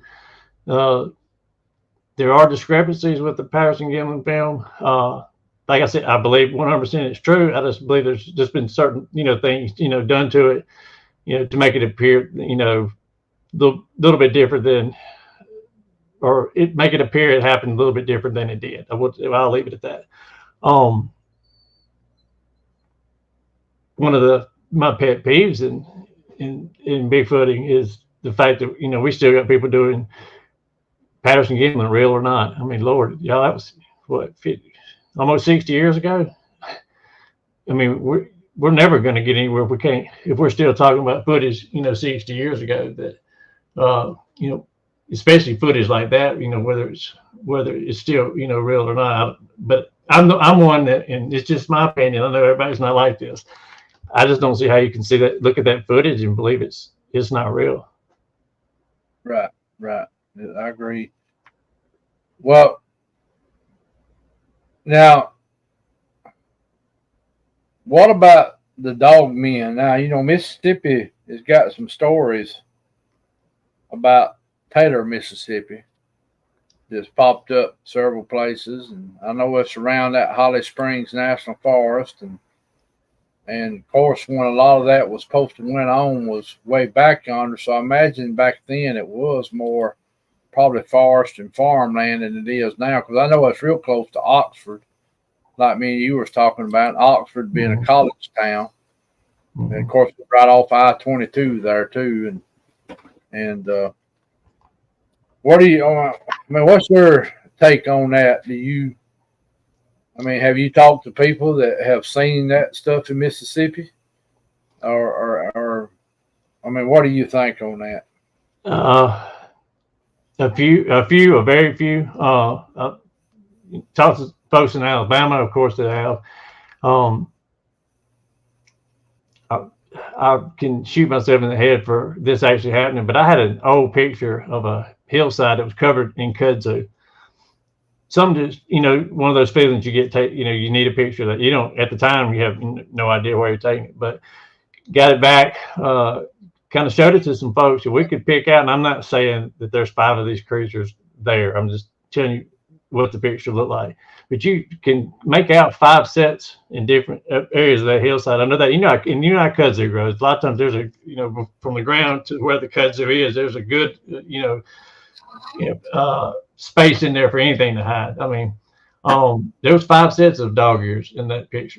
I had a couple people that actually brought it to my attention. And I'm thinking, honestly, at the time, I couldn't actually believe that's actually what it could be. So I didn't go to the extent to try to save the picture that I should have, or if I would have, taken it today. I've heard from a lot of folks that the Big Black River is a natural travel corridor for them at different times of the year, traveling, up towards, Tennessee and even, further north, and then also coming back down. I have a picture that I had on Facebook on my personal page with my name on it. And it was, I forget what they actually called it. It's not the picture where you put, your picture view. It's, the background picture, the rectangle. It's not this little circle. It's the rectangle picture. Cover photo. Oh, I'm sorry. The Facebook cover. That picture was up is in that spot on my Facebook page for probably 6 years. And I'm gonna brag on somebody right here. Until one day Wendell Mosley messaged me telling me there's a dog man in it. And sure enough, in the top left of the picture, there's a set of ears, not just looking, dead at you. And it's at an area where you've got real high embankments on the roads. I know a lot of people have heard of Purgatory in Oklahoma. I'm good friends with Dan, Rick, and Vicky. When Vicky first saw this picture, she didn't notice, she just, like everybody else saw it, nobody noticed it. Wendell noticed it after all that time. And of course I took it down after that, because of what's in it. She said this area reminded her of Purgatory. It's not 5-10 miles at the most from probably, the Big Black River. I think, to answer your question, I guess, yes, I believe they are here. Have I seen them, here other than those 2 pictures? I can't say that I have. I possibly saw one at LBL at the last, I haven't told anybody about this really, but at the last meet and eat. But across, the road, it, of course, goes up the peninsula is called the Trace. And it's not the Natchez Trace. It's just called the Trace. Totally different, area, a different road. But I had parked across the dirt road that led to the campground. Had parked there, had let the dog out and saw what I thought was sign up in the woods. Also saw a huge shadow that was at the end of the field, which would have been to my left. The woods were kind of right here to my right. Couldn't make it out. There's a fence there. I know I probably don't need to just wander out there, just me and the dog. So I go walking towards the woods, and I noticed some sign. Unless my eyes were playing tricks on me, or I just had it totally wrong in my head. I thought I was looking at a dog man and possibly 2 Bigfoot. Tried to get a picture. Took a picture, but it didn't come out anything that I would ever, show anybody. I think I may have shown 1 or 2 people. Because even I know the picture. The picture. It just doesn't. The picture doesn't show what I was seeing, with my eyes. But if that wouldn't surprise me at that part of LBL, because you hear, of course, you hear the stories of dog men up there. But in that area where we were at, in all those campgrounds right through there. I mean, I think that we're always being watched. I mean, the minute one car pulls, I mean, they're, you know, we're their entertainment. You know, they, you know, that's a whole nother subject is, you know, why they watch us. One reason I think is because of, you know, it just benefits them to know everything that's going on, possibly that humans are doing in that, you know, in the area that they're living in. And then of course, you know, the entertainment value on top of that. So, but we actually had the first night we were there, I think me and Leanne both were actually hit with the infrasound. I can't prove that. It's just, you know, what I think.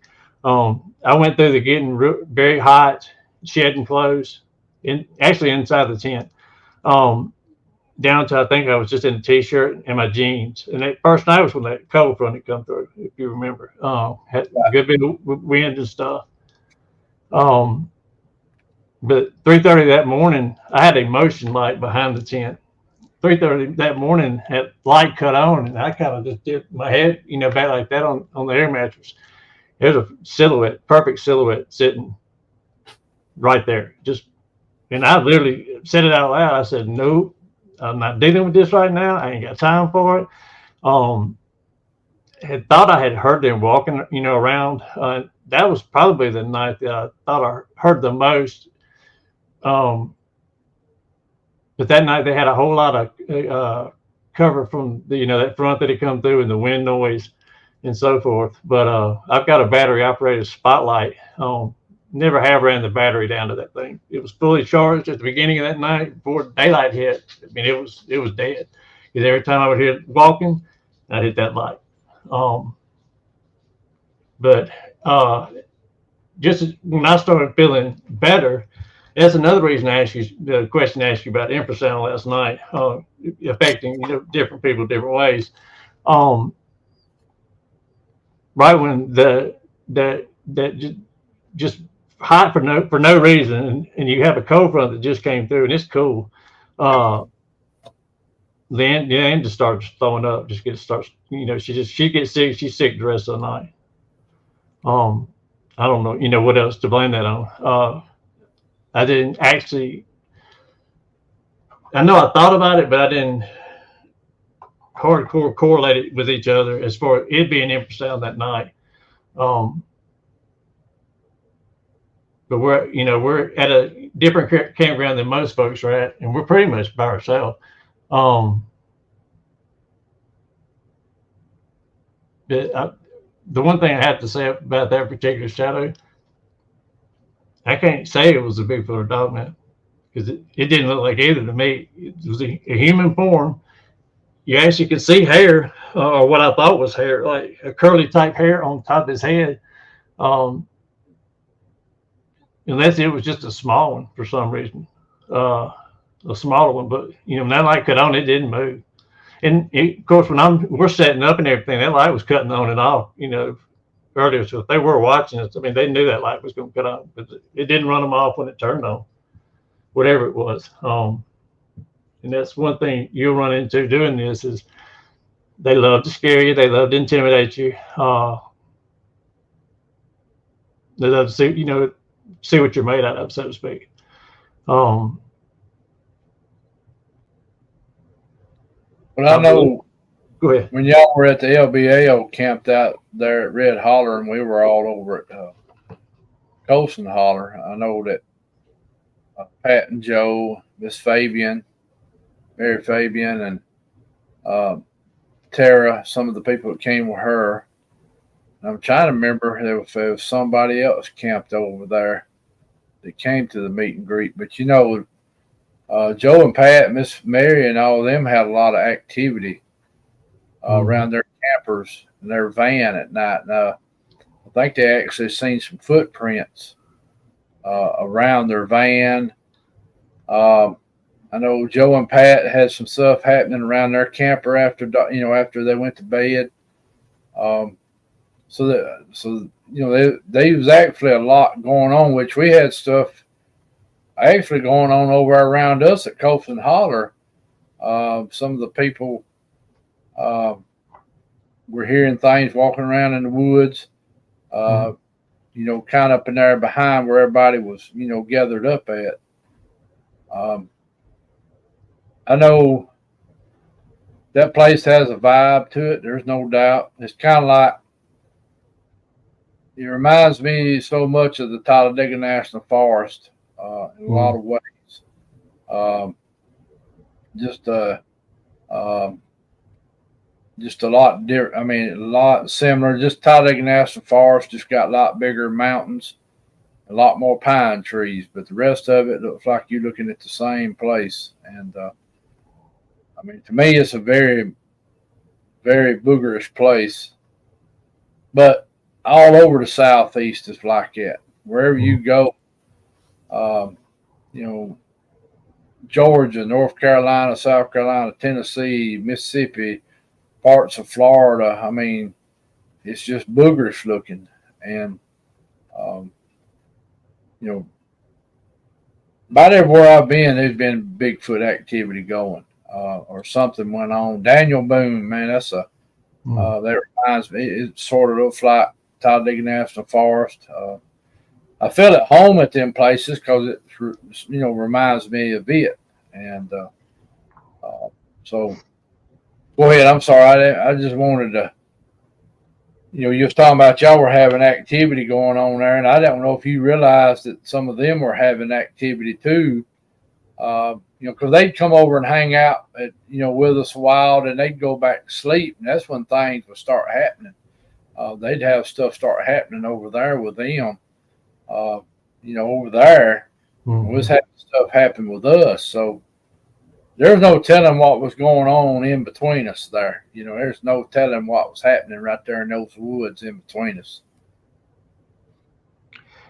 I can remember talking with Spencer a couple months before it actually happened. And making the comment that, nothing's going to happen when we're out there. And I did make the comment to him. I said, Spencer, if there is one place where you can put 100 people and you still have activity, I said, that's going to be it. I said, because they're so used to people. Right. We've camped in Colson. What's the other one? Red, whatever the name of it is. We've camped in so many daggum times. I'm not even convinced that they hadn't figured, come to know some of us just, by vehicles, by, the number of times we've camped there. But we've had a lot of crazy happenings happen at all, right in both campgrounds. Trees, falling in the middle of the night. Next day you can find the tree. A tree or sound like a half of a tree falling at another time, and we looked and couldn't find anything that should have made that noise, which kind of blew our mind. I know one time at Colson, Eric of Canyon, Eric thought he might have saw one run across the hillside, and me and him took off after, which was futile in the long, because you're not gonna catch them. But there's if you haven't had any kind of encounter, go spend some time up there with about 1 or 2, 3 people. You do it long enough, you will. Oh yeah. Well, the meet and greet we're gonna have this fall in Talladega National Forest, and most everybody knows where it's at. We're just calling it Talladega National Forest. And if any of y'all haven't heard about that, we are having a meet and greet.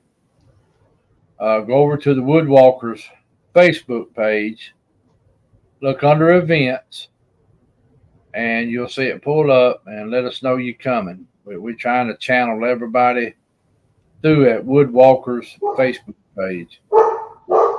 If you don't have a Facebook page, send an email to Woodwalkers. I can't email address is. You can send it to me, then I'll get it to Spencer and let him know. And you need to give him a break a minute, Barry, or anything, or I don't think he may need to go out. I'll let him out here just a second. I'm gonna lose what I saw as far as what Patrick asked and what Ray asked. I know Ray asked before Patrick about the feeding off a human, feeding off of, I think is how she worded it. I don't know per se they feed off of it. I do think they have some way of knowing certain things, or sometimes knowing they can get away with a little bit with this person than that person. How I have no idea. That's still part of the big mystery. Pat, as far as what Patrick asked earlier, Patrick had asked as far as the what the area was like in Mississippi, and I forgot to answer that. Mississippi's got a lot of rivers, creeks. We got a lot of hollows and so forth. But for the most part, a lot of it is pretty much flat. A lot of swampy areas. And a whole lot of it is forested also. I actually did a video on one of the Facebook pages. But on I-55 going from Jackson to Memphis, major interstate, there's actually a dirt road that leads up. I mean, literally, you drive on a dirt road until you get to where the bridge maintenance started paving for the bridge that goes over I-55. That's how sparsely populated some of the areas are down here. But I know he said something talking about the ores. I don't know exactly what he wants to know about them, but we filmed ores in Florida on 168. I have filmed one on the trace. Nowhere near as good a footage, but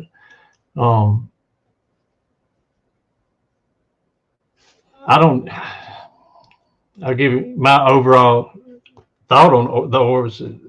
I mean, I don't know. I just don't know. I know they're real. I've seen them.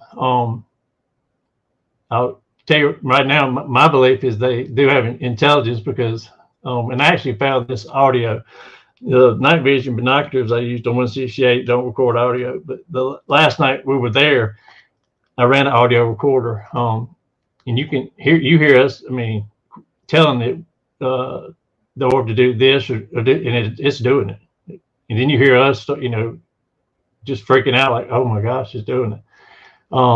It didn't do everything that we asked it to do, but it did enough. It did enough right after we asked it to let me know that I don't know what they are, but there's some kind of intelligence behind them somewhere.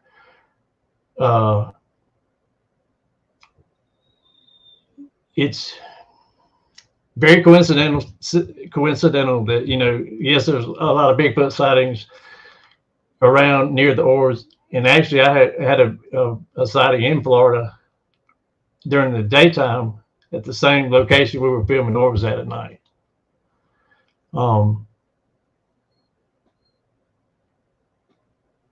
If you held a gun to my head and just made me answer, I'd say I can't say Bigfoot and orbs are the same thing, or this, but there's something that ties them together. Whatever it is, I don't know.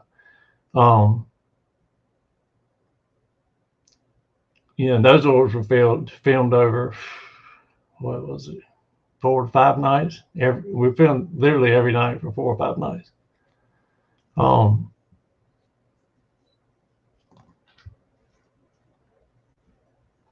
And they were probably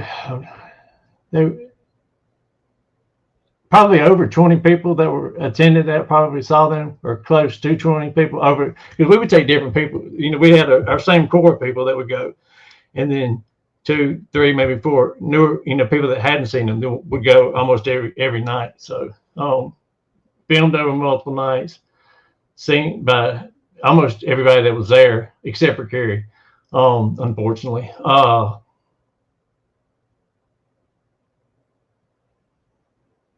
Still, I mean, it still blows my mind what we actually, saw. I mean, it do, because it just wasn't. You see an orb and then boom, it's gone. I mean, it would be there. It would move around the woods. When we first started recording it, we were pulling out FLIRs, and it was whenever we pull out a FLIR, somehow or another I figured out it was running from every time we pulled it out.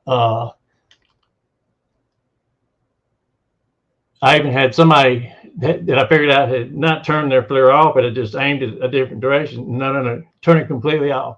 And lo and behold, when you turn the FLIRs off, it would come back out from behind the tree line. But you could see it. You watched it go behind trees, and then you could see it behind the trees, lighting up trees behind that tree.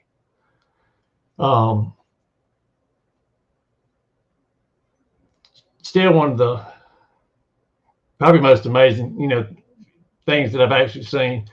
I know that we did a short on Beast. It's got some footage from it. And when you take a look at that orb, it's just crazy. I don't know, what it is. I wish I could, run up on more of them, but I think I filmed one night on the trace for maybe 30 seconds. But it did nothing like the orb that was, when we were at 168. That thing moved all around us, in the woodlines. So just a crazy experience. Yeah, the orbs are a strange thing. I've been seeing them off and on most of my life, even before the Bigfoot. Especially me being a coon hunter. Getting out in the woods when most people are at home in bed, I've been 2 or 3 miles off the main road trying to get to a pair of coon hounds. And, it was just crazy. I didn't run into the Bigfoot. I probably was running into them. I just didn't realize it at the time. But anyway, well, I know we've been on almost 2 hours, and I know you probably need to get the dog outside. And me and Rebecca, I know it gets about 9 o'clock at night. She's ready to give up to go to bed.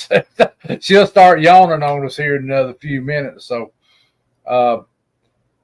and I wasn't sleeping, guys. I was looking at my phone. Yeah. Is anybody else seeing that light behind Rebecca? Is that blind up enough to where you can see out the window? Yeah. I can't figure out if it was the phone screen, shining back at the window, or if it was actually a light. I don't know. There's a car probably come by about the same time. Our neighbor across the road has a street light out in his yard, so you could be seeing that at times. No, he saw a car go by. Okay, he saw a car go by. Okay. Yeah, we're in the living room tonight. I wanted to do it outside, but that's the road. I knew the storm was going to come through, and thank goodness it must have done what it was going to do, and that was it. So, but anything you want to, and of course, if I want to have you back home, we'll go through a lot more stuff, because I know you got tons more stuff to talk about. Because I know you've just have scratched the surface on stuff. I know you've been to LBL a lot. All around different places, Mississippi and other places. I know you've been, because I've heard you mention them before, and maybe we can come back and get into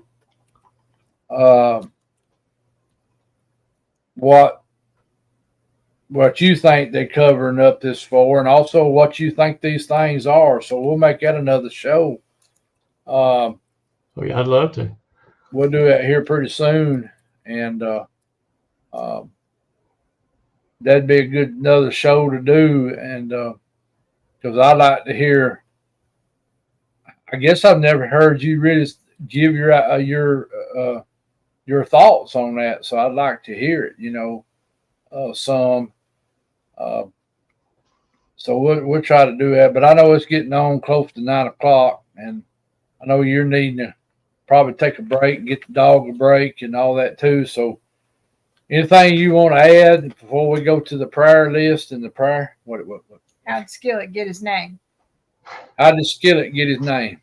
All right. Right after I got him, and I got him as an older puppy because the first people that bought him just a stud and didn't realize he was dead. So I got him as an older, 5.5, 6 month old puppy. We're playing, goofing around in the living room, and his head came up as my chin was going down. Of course, right after I, hit him, he hit me. He's just sitting there looking at me like nothing happened, and I just watched everything go black and little sparkly stars and so forth. And when I would tell people about it, I would say, "Man, his darn head's hard as a skillet." It just kind of stuck, and it's different. I mean, I didn't want to, Trouble got his name, remember? Oh yeah.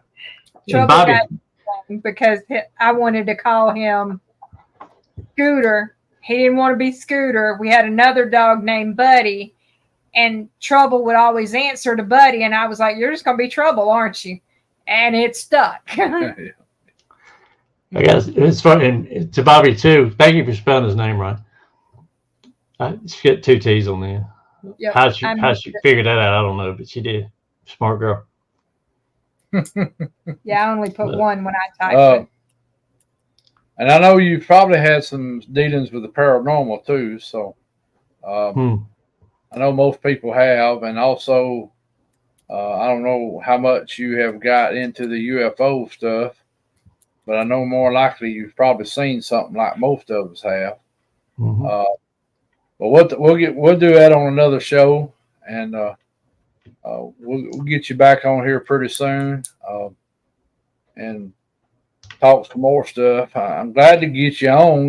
Me and you talked about this 7, 8 months ago, or been a while. Yeah, I've talked about it a lot. Yeah, we talked about it several times, and but I appreciate you being on and everything. And I appreciate you having me. Appreciate everybody that was here. I enjoyed it. It's not hard to get me to talk about this stuff. So anytime you want to have me back, I'd love to come back. And look forward to seeing you here in about 2 months from now. And I told Rebecca, me and her was talking, I said, I want to go camping in Mississippi. It's been a while since I camped over there. So maybe we can do Grenada Lake or somewhere you think would be a good place to go camp. And we'll go have us a little meetup over there somewhere or something. And I'd love to. But anytime. I'll go over the prayer list real quick, and then if anybody's got anybody else, go ahead and add them on. And Little John's having surgery on his ankle. Yeah, that's right. Probably the same type of surgery that Greg had. Probably so. Well, I don't know what it is with these foot injuries lately. These bad foot injuries. Yeah. Little John is a friend of mine that lives in Selmer, Tennessee. He was a paranormal researcher. Shiloh Battleground was his place that he done a lot of research because he lived 10 miles from it. And me and him got talking about Bigfoot, and I carried him up on Creepy Mountain one night. And the first night he was there, he got to watch one walk across the road. And also it hit why I had to run back to the house. And he was sitting by our sign-in board at the time, and something come up and just knocked the devil out of that sign-in board with him sitting by it, and his truck scared him half to death. And then wasn't but an hour later, we watched one that had been in the kneeling position get up and walk across the road in front of us. And I'll never forget him grabbing me, going, "Did you see that? Did you see that?" I mean, it fired him up for a long time. So hopefully one of these days I can get him on here, maybe to talk about this paranormal from Shiloh Battleground. and then talk about what happened to him there on Creepy Mountain. And he went with me several more times, and stuff happened. So, but let me go over this. And when Rebecca brought that up, I thought I'd mention that a minute. That's how I know him. I worked with him, and then got to talking. But of course, y'all remember Wendell. I know Wendell's doing a lot better, but y'all keep him in prayer. And Jeff Townsend. Miss Christie, I don't know if she's still in the chat or not, but she was here earlier. And of course, our brother Gary Spikes. Y'all really be praying for Gary. He's got some issues going on. Y'all be praying for Miss CD still, and she's going to be on Tex Front Porch Monday night. So if it's where y'all can, go catch that. Mr. Mark D.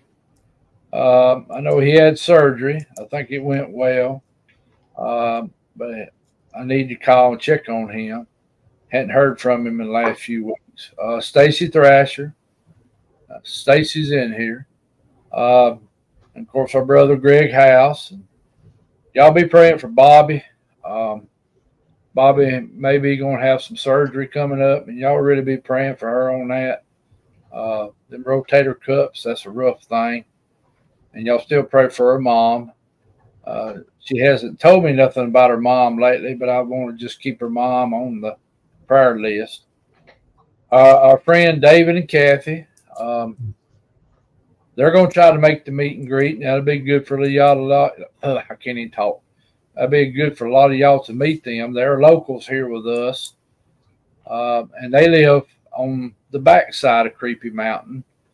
And they see the boogers all the time, too, on that side of the mountain. So, and they've been where we're going several times and experienced stuff there. Mr. John and Miss Katie, Mr.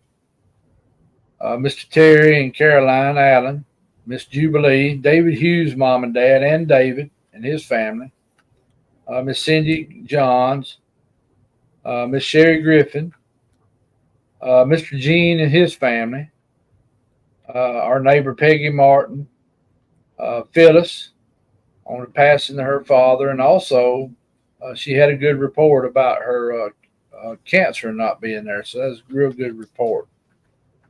Let's see, River Morris, Superfly's wife's sister Amanda. Y'all remember her in prayer.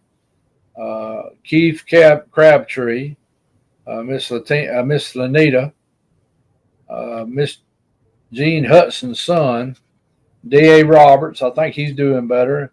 Mr. Tennessee Cherokee, y'all keep him in prayer. He's been sick here lately, and it's not wanting to. Still trying to drag him down a little bit. So y'all remember him. Jessica, which is PJ's niece, y'all keep her in prayer. The Sutter family, Hillary, and I can't remember Hillary's last name, but I should have put it on here. Austin, okay, Hillary Austin, y'all remember her. And y'all remember my cousin David Burton.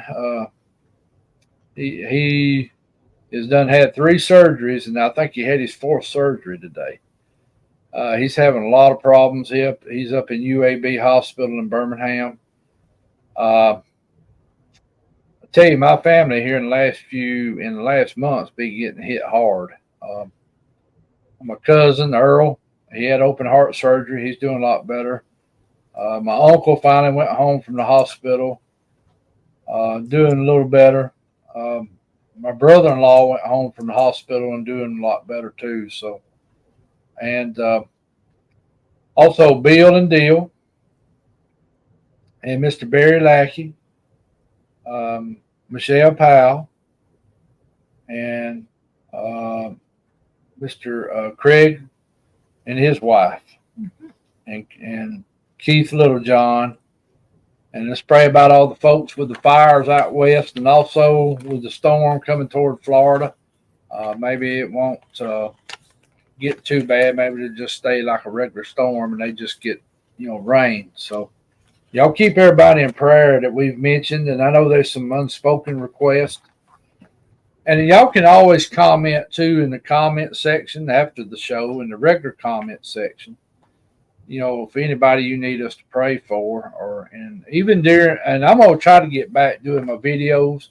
It's just been hard here lately, and there ain't been a lot going on, so I just don't want to come on there and just ramble with a video. So There's Skillet. Look at him.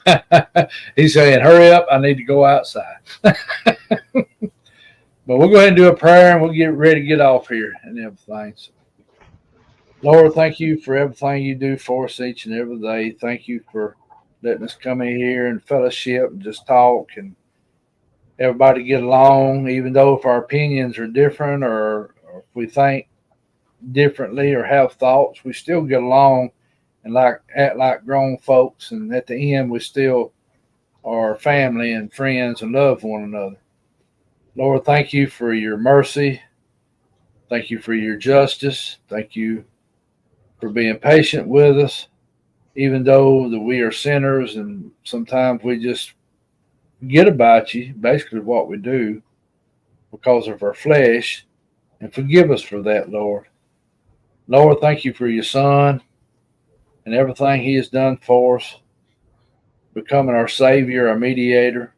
Lord, thank you for the Holy Spirit that you sent it to us to counsel us, to guide us, to convict us when we're sinning, Lord, to help us turn and look back at you because you are the answer and the only answer. Lord, pray for all these folks in the chat. We pray for all these people's names with all these issues they're having, Lord, the health or whatever their other kind of problems they're having, Lord, that you be with them and your will be done. Lord, thank you for everything in Lord Jesus' name. Amen. All right. Remember about the meet and greet?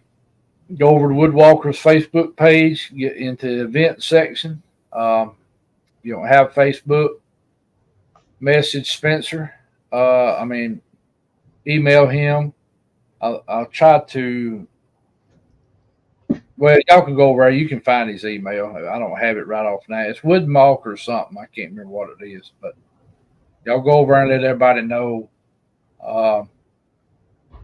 If you're coming, because we like to know who all is coming, and we like to try to channel it in one spot because there's going to be some information coming about that, more about that meet and greet. We're going to have some people to speak. We're going to throw this out there a minute. We ain't nailed this down, but we may do a breakfast supper one night. So y'all be thinking about that. We got plenty of time to talk about it. And it might be where everybody brings a little bit for that. But we'll talk more about it down the road. But we're still a little ways from there. Place is primitive. Remember that. There's no water, no bathrooms, There's no nothing. No power. There are motels and other places pretty close by. Supper, Miss Ray. Hey, what's wrong with you? Gypsy moved. But y'all just, and y'all go support all our other friends that have channels and they're trying to put the truth out there. Woodwalkers, Mr. Barton Nunley's and Humanoids, the Old Line Cryptids, Miss V with your, I can't never say it right. You're not typical. Not so perfect. Not so perfect. Bigfoot Show, Beast TV. There's a lot of other smaller ones that's out there we need to support that's trying to put out good, truthful material. And this is what I like to have. I like to have people on like Barry that has experienced stuff. And like Barry, he said he's not coming out saying, "Hey, this is exactly what it was." This is what I think was happening. You're not. So you know what I'm saying, Barry. Mm-hmm. And if y'all didn't catch Beast TV last night, y'all go back at. I know we hurt a few folks' feelings, but they'll get over it. Everybody should have the right to speak their piece, how they feel, without being criticized for it. Because, of course, other people want to speak their opinions, and we try to listen to what they're saying. Might not agree with it, but I will listen. Because you might make a point that I hadn't thought of. So y'all just get along, love one another, and just remember there's a lot of deception going on in all directions. And Barry, I'd like to have you back on here pretty soon. We'll talk some more about Mississippi and Alabama, and we'll get some more back in the LBL and other places you've been, because we didn't even get into other places that you've been. And I know you've had a lot of experiences, and maybe talk some more about that 168 project y'all done. I'd like to hear more about that too. And like I said, next time I'd like to hear what you think these things are, and what you think these things are, and we'll talk some more why we think there's a cover up on this, because I'd like to hear what you got to say about that, and which I like to hear what everybody's got to say about stuff, but I'd like to hear what you got to say about it and everything. And anytime you'd have me, I'll come on. All right. Well, y'all, we'll go ahead and end this live tonight. It's a little after 9, and I know everybody. Now it's time to go get your ice cream, your cupcakes, and your cakes, and your pies. And oh yeah, everybody, tomorrow night is our fire pit night here at the house. There is a little chance of a thunderstorm. I know it's probably going to be hot, but we didn't get to do July. I do have some fans I'll try to set up if I can to keep some air flowing.